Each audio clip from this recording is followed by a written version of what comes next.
दरअसल 18 साल पहले शादी करवाया था इन्होंने आपके माता पिताजी की, इसलिए बाबा को आपके पिताजी का चेहरा याद नहीं आ रहा है। आपकी माताजी से तो खरेस में 2 साल पहले रामनाथ जी बाबा के महोत्सव में मिले थे, इसलिए उनका चेहरा याद रह गया। तो जैसे ही अखबार में फोटो देखे तो झट से पहचान गए, लेकिन आपके पिताजी का चेहरा उनको याद नहीं आ रहा है। सर के पिता मुंबई से हैं? पंडित जी, उनका पूरा नाम या वो क्या काम करते हैं मुंबई में, कुछ पता है आपको?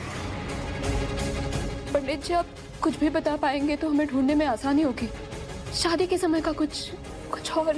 जी ऐसा भी तो हो सकता है ना कि पंडित जी ने जितनी भी शादियां करवाई उसके बही खाते, हिसाब किताब कुछ भी रखा हो। मुझे जरूर लगता है कोई ना कोई पुस्तिका, कोई किताब, कुछ तो होगा। हाँ, कुछ पुरानी पत्रिका हैं, शायद उसमें कुछ जानकारी आपको मिल जाए।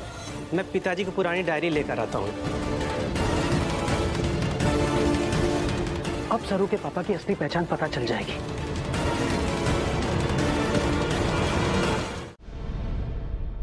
मेंशन नॉट, बस थोड़ा इज्जत से बात करना सीख ले।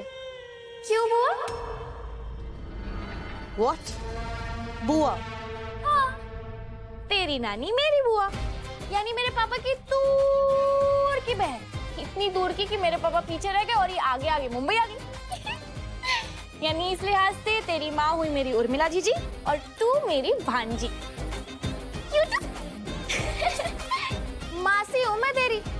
उम्र में ज्यादा फर्क नहीं है, पर पद में बड़ी हूँ तुझसे। चल पैर छू चंदा मासी के।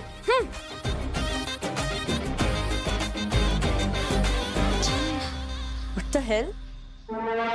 तेरे पैर छुएगी मेरी सैंडल। बिल्कुल बड़ों की इज्जत करना नहीं सिखाया ना उर्मिला जीजी ने। और सुन, सीधे से रहना, वरना तेरी ये जो व्हीलचेयर वाली नौटंकी चल रही थी ना, उसका सारा सच जानती हूँ मैं।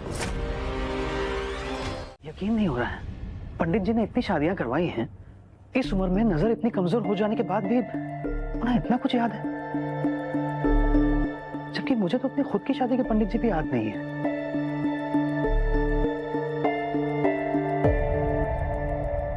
पिताजी इस डायरी में सभी शादियों की तारीख, जोड़ों के नाम वगैरह सब कुछ लिखते हैं।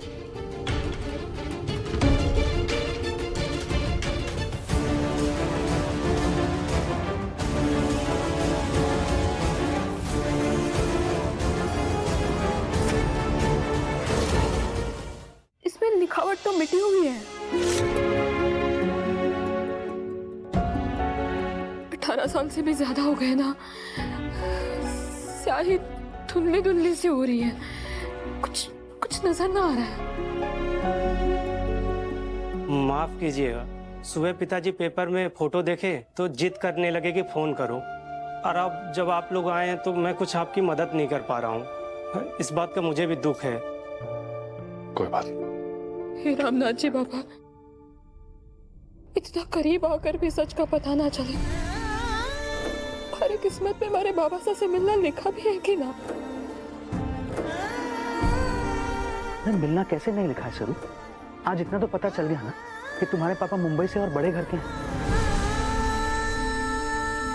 बहुत बहुत आशीर्वाद, सदा सुखी रहो, खुश रहो। एकदम आप जैसे संस्कारी व्यक्ति थे सरू के पिताजी। धन्यवाद गुरुजी। धन्यवाद पंडित जी।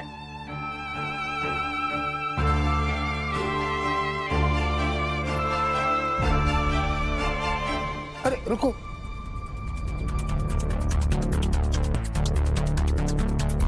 एक निशानी है उस शादी की जिससे आप लोग अपने लक्ष्य तक पहुंच सकते हैं। पापा और उस सरोजा की बेटी, हाउ स्टूपिड। कामिनी कसम, उसकी अक्ल कम है, इसलिए हमारे इशारे पे नाचेगी। सरू जैसी होशियार होती ना तो हमारे सर पे बैठ जाती। चंदा अलग है पर हमारे काम के लिए परफेक्ट है। I really hope आप जैसा सोच रहे हो वैसा ही हो। बस एक बार ये सारी प्रॉपर्टी हमारे नाम करवा दे, उसके बाद टाटा गुड बाय फिर फाइनली सब कुछ मेरा होगा, और वेद भी, क्योंकि तारा आंटी तो इम्प्रेस हो ही रही है मुझसे। और बस अब सरोजा अपनी बेटी का नाम बता दे तो असली पोती का कांटा भी हम निकाल कर फेंक सके। इसीलिए मायरी मुंबई का नाम लेते ही डर जाती थी। भारी को अठे आने से भी मना करती थी क्योंकि पापा साठे हैं। पंडित जी के पास से भी हमें कोई खास इफेक्टिव इंफॉर्मेशन नहीं मिल पाई। जिस सच को मायरी ने सालों से छुपा के रखा है, शायद रामनाथ जी बाबा भी यही चाहते हैं कि सच हमारे सामने ना आए। अरे वेद, कहाँ गई वो अपनी सरू? चंद्रकांत सा मैं अठे हूँ। अरे नहीं नहीं, ये नहीं, वो सरू जो पूरी दुनिया को उम्मीद ना छोड़ने की बातें सिखाती थी, ऐसे हार नहीं मानती थी। सोचो सर, सुबह तक तुम्हें अपने पापा के बारे में कुछ भी नहीं पता था, लेकिन अब जानती हो कि वो किसी बड़े रईस खानदान से हैं। वो यहीं मुंबई में ही रहते हैं, और वक्त रहते पंडित जी को निशानी भी मिल जाएगी और तुम्हारे पापा का नाम पता चल जाएगा।